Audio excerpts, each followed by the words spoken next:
Northeast Kingdom of Vermont. I graduated in 1983, and then one of my relatives heard of WNDS news station opening in Derry. I sent a tape and got a call for an interview, and I got the job the same day. Things don't happen that fast today. Today you got to apply for jobs on computers. You got to wait.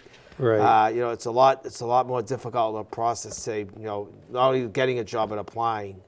Now, what was it like the first day at NDS? It was a great station. You know, I think you know, I'd seen someone over the summer that worked with me, you know, in production and you know, on the off air, and it was a great place for students just starting in TV. You know, if you just got out of college, you know, everyone got along, and it was fun. We had fun. There was a lot of laughing. You know, it wasn't really, you know, like a lot of the biggest stations like New York, Boston. It's a lot more serious and, you know, a lot more stern. I think it was a lot late. I think I'd say about NDS, you know, we got the work done. Yeah. Don't misunderstand me, but right. It was a lot more, I think, laid back. Which today, a lot of the news is you don't see. It's a lot more stringent. And Was that because it was more of was it family-owned station? It was a family-owned. Actually, Jimmy Stella, well, it was Tamposi and Gerald Nash. Gerald Nash just passed away within the last year. I went to his memorial. Oh, is that right? In Nashville. He was about 90, close to around 90 or near 90. He was the original founder of the station, Gerald Nash, and he has a construction.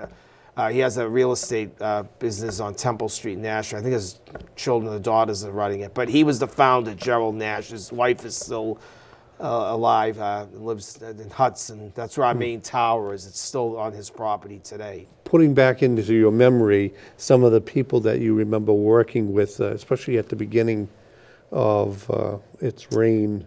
Well, I remember we had Doug Brown was on sports. He was excellent. Larry Seaman was news. Larry's still, I think, in Pennsylvania now. I've talked to him way back, maybe a few years ago. I don't know if it's at Fox, but we were the original anchors. And we had a weekend crew. We had Ted Conover on the weekends. I think it was Jim Van Law did sports. And then I was working 7 days a week. We started the news on the 19th, 2 weeks after we went on the air. And I was working 7 days a week. Yeah.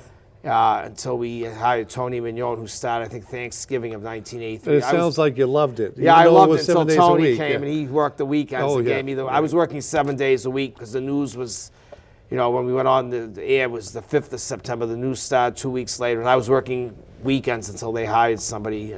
I think he started. I think it was Thanksgiving on. He was the weekend. How about the programming? Just.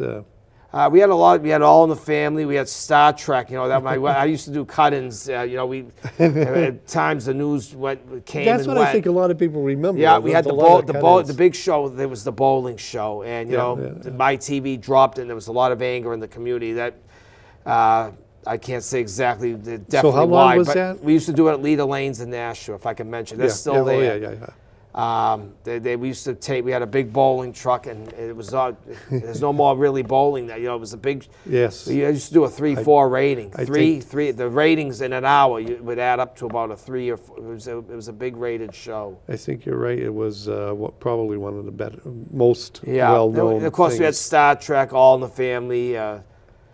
Simpsons, which I still see is on today. They've survived all these years. Yes, I think right. they were on. They've moved them now at night, so they have something else. But WBIN, they had Simpsons at least for a while. But I'd say the bowling show, Larry, was the big. And you know, we used to have a bingo. How long did that last? It lasted till WZMY came. They kept it for a while and then they dropped it. You know, we had the old Perry Masons. They dropped that too, and people got mad at WZMY. But Perry Mason was a big show, but I think the bowling was the big show. And then we used to have a bingo show way before my TV came.